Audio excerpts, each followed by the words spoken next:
В этом выпуске человек, который никогда не ездил по гоночной трассе, и единственный опыт, который у него есть за плечами, это автомобильные симуляторы, дебютирует на гоночном треке. Я Данила, мне 23 года, и это мой симулятор.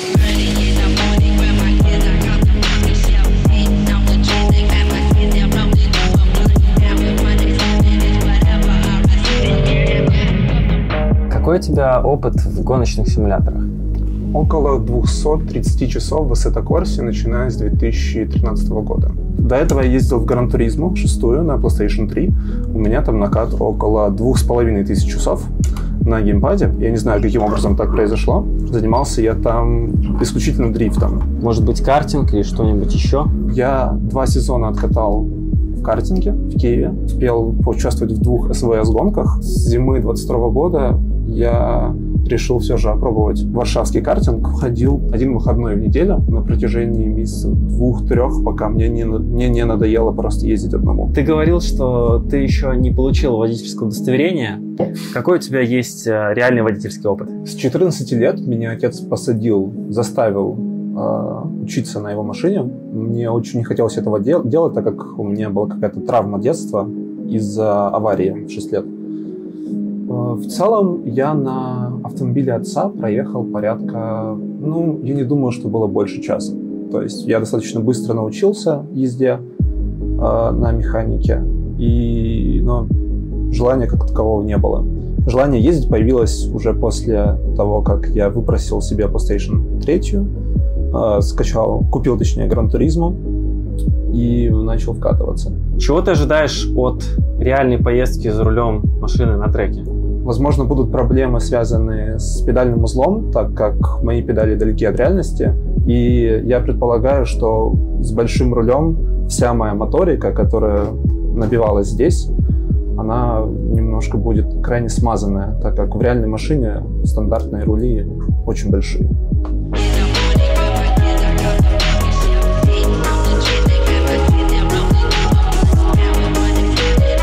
Даня уже изучил трассу в симуляторе, но я все равно проеду первую сессию, чтобы он мог что-то для себя почерпнуть.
Теперь очередь Дани. Он выезжает на прогрев и начинает вкатываться. Сейчас на примере одного поворота мы увидим его прогресс. Шина. Что я делаю? На легком торможении. И только сейчас вторая. Хорошо. Ты точно на легком торможении. Вписывайся поворот. На прямом руле притормозил. Вторую подоткнул. Давай. И, наконец, самый быстрый круг тренировки в исполнении Данилы. Криминала нету. Вот ты сейчас даже в дуге едешь, вот эти подруливания ни к чему. Плавнее. Да, плавнее.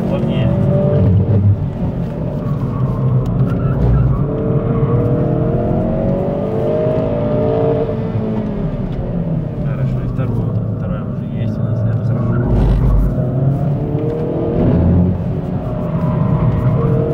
Кручиваемся сюда. Выпрямляем руль дальше. Ты очень уже большой запас туда налево берешь. Слишком большой. Просто до прямого руля. Вот так. И тормозим на прямом руле. Вторая. Сейчас неплохо. Газу. Она довольно рано позволяет открываться на самом деле, благодаря блокировке.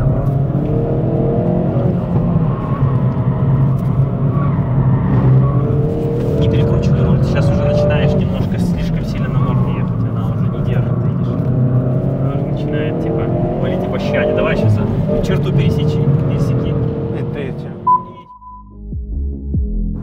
Было невероятно страшно, так как я совершенно был не уверен в своих силах. Я думал, что симуляторы и мой небольшой вкат в них, а тем более отсутствие опыта на реальной машине, тем более на механике, скажется в том, что я абсолютно не буду знать, что происходит, я не знаю, что мне делать. При выезде на холодной резине я почувствовал, как играют передние колеса, задние колеса, и в целом все было сразу же довольно-таки интуитивно. В плане рулежки, в плане того, как ведет машина, как она загружает колеса, подвеска, в целом все схватывалось на лету, потому что плюс-минус такие же ощущения, такое же понимание машины тебе дает Assetto Corsa. Главной проблемой было не перегрузки, а то, что совершенно другой дроссель у машины, совершенно другие тормоза, особенно сравнительно с потенциометрами, где торможение зависит от угла положения педали, а не от силы. Я понимал, какие ошибки я делал. Я понимал, когда я перебирал скорость. Спустя где-то 3 сессии, уже к последней, я более-менее привык к тому, как переключаться, в каких моментах. Меня удивило то, что я абсолютно понимаю, что происходит с машиной. Я думаю, если вкатываться в симуляторы с 3 педалями, с шифтером, вся механика, все нейронные связи в голове по работе с педалями перегазовочки даже, в целом, как тормозит правая нога и при этом переключается, выжимает сцепление левое, как работа с рычагом, собственно, КПП. Я не думаю, что с этим будут проблемы. Меня удивило то, как я понимал машину и то, как уже ближе к концу трек-дня я находил с ней общий язык. Я мог нагружать нормально резину, подвеску, я мог достигать лимитов. Меня вот больше всего удивило то, как легко схватывается, как действительно симуляторы тебе дают понимание, как работает машина, а остальное уже схватывается на лету. Итак, мы собрались для того, чтобы обсудить и просмотреть онборд. Начнем. Здесь мы уже как-то обсуждали, потеря машины была, в первую очередь вызвана тем, что холодные были покрышки. И здесь такое очень сложное место с разгрузкой на холмике вот этом. Здесь немножко тебе помогла стабилизация, но ты тоже правильно сработал руками. Вот это движение рулем, да, которое как будто ты несколько раз заруливаешь. Такое вот, прям, знаешь. Я бы сказал, что это много где проявляется. Такое ощущение, как будто бы мелко поруливая, ты пытаешься как-то прощупать какой-то, как грань зацепа.